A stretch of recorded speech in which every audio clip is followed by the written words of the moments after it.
बच्चों, मैंने जो पिछली क्लास ली थी उस क्लास के अंदर मैंने तुमको बताया था क्लास 10 के अंदर अपने अभी बात कर रहे हैं मैथ्स की, और उसमें भी अपना जो तीसरा जो अध्याय है बहुपद का, उस बहुपद के अंदर मैंने आपको पिछली क्लास में सिखा दिया था कि बहुपद के अंदर जो अपने द्विघात समीकरण होती हैं,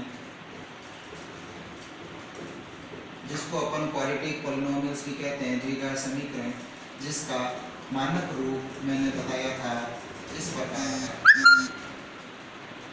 इस के अंदर आपको नोटिस करना है, पता लगाना है कि x के ऊपर जो अधिकतम घात है वो 2 है, और 2 होने के कारण इसके 2 मूल होंगे अल्फा और बीटा। तो इसके 2 मूल, या जिसको अपन 2 जीरोज भी कहते हैं, 2 मूल, और उनका नाम हमारे जो डिसाइड किया हुआ है किताब के अंदर, उनका नाम है अल्फा और बीटा। अब अपन आज की जो क्लास है, इस क्लास के अंदर अपन को पहले तो 3 बातों के बारे में जानकारी करनी है। 3 नियम है कि अल्फा और बीटा को ज्ञात करने के अपने कौन कौन सी विधियां हमारे क्लास 10 के अंदर है, जिनको अपन को सीखना है। तो उसके अंदर जो पहली विधि है वो विधि है आपके गुणनखंड विधि, जिसको अपन इंग्लिश में फैक्टराइजेशन मेथड भी कहते हैं। दूसरी विधि जो आएगी उस विधि के बारे में सीखना है, जो है आपके पूर्ण वर्ग बनाकर द्विघात समीकरण को हल करना, उसके मूल ज्ञात करना। और जो तीसरी विधि आएगी उस तीसरी विधि का नाम है, जो कि अपने गणितज्ञ थे धराचार्य, तो श्री धराचार्य सूत्र से हम 2 मूलों को ज्ञात करना भी सीखेंगे। तो आज जो हमारा काम है वो ये है कि द्विघात समीकरण का जो मानक रूप है ax² + bx + c, उस मानक रूप के द्वारा अपन 2 मूलों को अल्फा और बीटा को ज्ञात करना सीखेंगे, जिसके अंदर हमारी जो आज की जो क्लास के अंदर जो विधि जो डिस्कस की जाएगी उस विधि का नाम है गुणनखंड विधि। तो अपन गुणनखंड विधि के द्वारा मैं आपको 2 या 3 प्रश्न भर करके सिखाता हूँ, जिससे पता चल जाएगा कि सर इस गुणनखंड विधि के अंदर हम कैसे अल्फा और बीटा का मान ज्ञात करेंगे। तो गुणनखंड विधि के बारे में अपन बात आज करते हैं। इसके अंदर आपको ध्यान रखना है कि हमको द्विघात जो बहुपद जो दिया जाए उसकी क्या करना है, गुणनखंड करना है। और गुणनखंड के अंदर सर जो हमारे जो पहला क्वेश्चन जो आ रहा है एक्सरसाइज 3.1 के अंदर, उसमें आ रहा है कि सर हमको एक बहुपद दिया है 4x² + 8x, 4x² + 8x के मूल ज्ञात करना।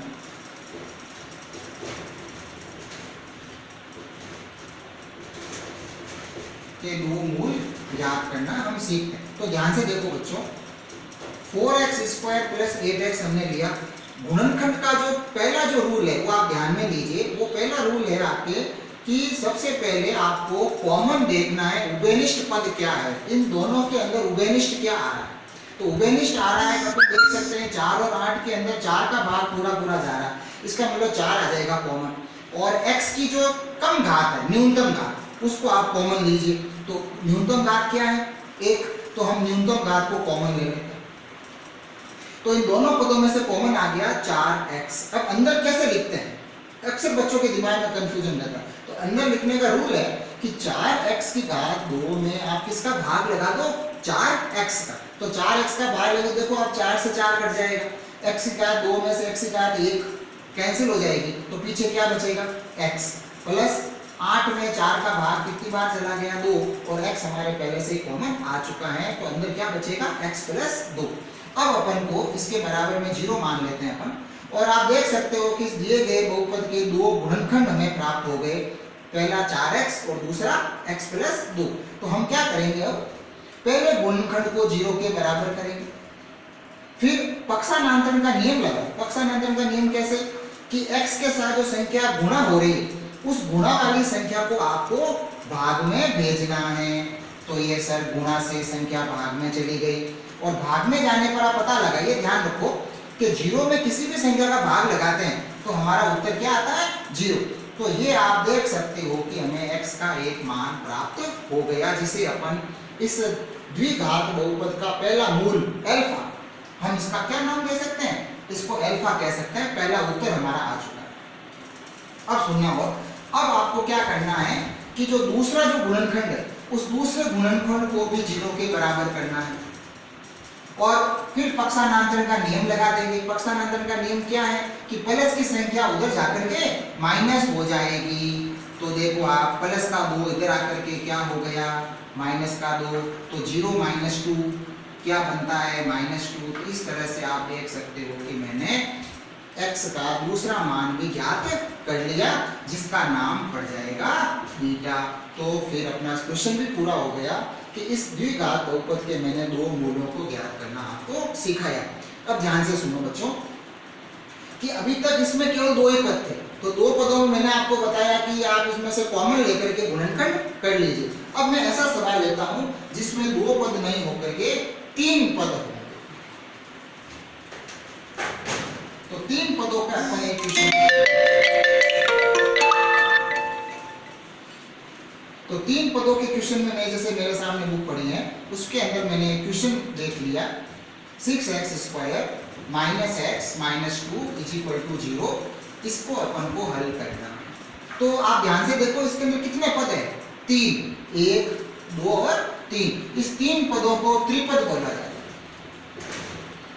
और त्रिपद होने पर आपका जो तरीका काम करेगा वो ध्यान से सुनिए। सबसे पहला काम इस अचर राशि को x स्क्वायर के गुणांक से गुणा कर दो, इंटू कर दो। तो इंटू करने से हमारे पास क्या संख्या आएगी 12। अब इस 12 के ऐसे दो टुकड़े सोचने हैं तुमको जिनका इंटू करने पर तो 12 आए और उन्हीं संख्याओं का ये देखो 2 के पास निशान क्या है माइनस का, तो माइनस करने पर घटाने पर x का गुणांक, घटाने पर x का गुणांक क्या है 1, तो घटाने पर 1 आना चाहिए। तो जब अपन सोचेंगे तो पता लगा सकते हैं कि सर यहाँ पर संख्याएं कौन सी आएगी, ये 4 3 12 और 4 - 3 = 1। तो इस प्रकार से आपको इसको सोच करके पता लगाना है। उसके बाद अपना जो काम होगा आगे शुरू वो इससे होगा। तो ध्यान से देखो ये ऐसे कैसे, ये जो 1 दिख रहा है इस 1 की जगह आपको ये लिख देना है 4 - 3 और बाहर क्या आ रहा है x, तो इस x को मैंने यहाँ लिख दिया और -2 इज इक्वल टू 0। अब इस x को और इस माइनस को अंदर आप गुणा करो तो देखो 4x, माइनस और माइनस का गुणा क्या हो गया प्लस 3x और माइनस के 2 इज इक्वल टू में क्या आ गया 0। अब आगे का काम देखना। इस काम को करने से हमें क्या फायदा हुआ कि 3 पदों को मैंने 4 पदों में परिवर्तित कर दिया। अब दो पदों में से कॉमन लेना पड़ेगा।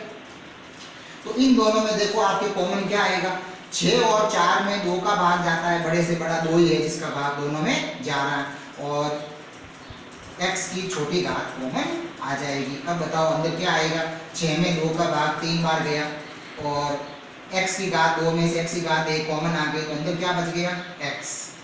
4 में 2 का भाग 2 बार और x हमारा कॉमन ही है पहले से प्लस।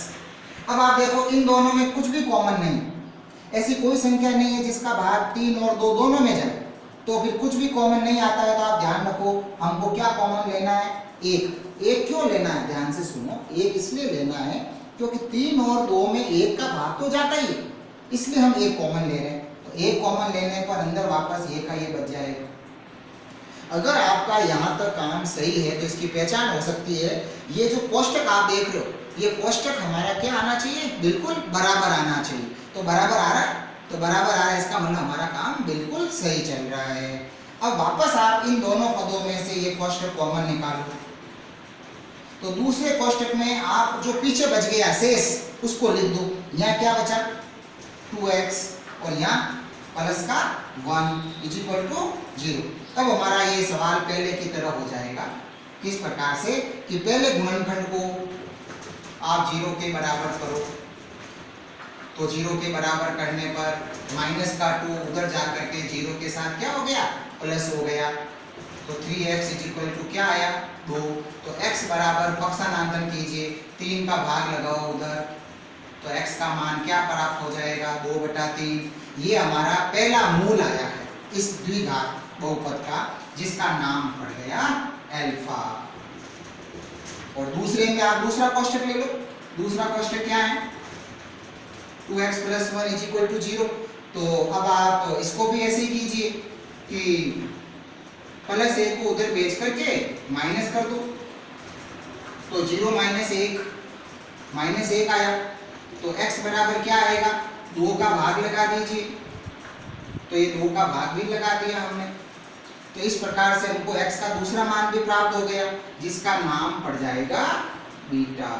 तो इस प्रकार से हम आप देख लो आराम से कि ये हमने कौन सी विधि को उपयोग में लिया है, गुणनखंड विधि को। और गुणनखंड विधि से मैंने 3 पदों के गुणनखंड करके 2 गुणनखंड प्राप्त किए हैं इस प्रकार से, और दोनों गुणनखंडों से मैंने x के 2 मान ज्ञात कर लिए, जिनको क्या बोला जाता है, अल्फा और बीटा। तो आज की जो क्लास हुई, इस क्लास के अंदर आपको इस विधि की प्रैक्टिस करनी है, गुणनखंड विधि की। अब अपनी जो नेक्स्ट क्लास जो होगी, उस नेक्स्ट क्लास में मैं आपको बताऊंगा कि इसी द्विघात बहुपद को या इसी प्रकार के पद को हम पूर्ण वर्ग बनाकर, कंप्लीट स्क्वायर, पूर्ण वर्ग बना करके किस प्रकार से इसको हल करेंगे और x के मान अपन ज्ञात करेंगे। तो आज के लिए इतना ही रखेंगे। Okay, thank you.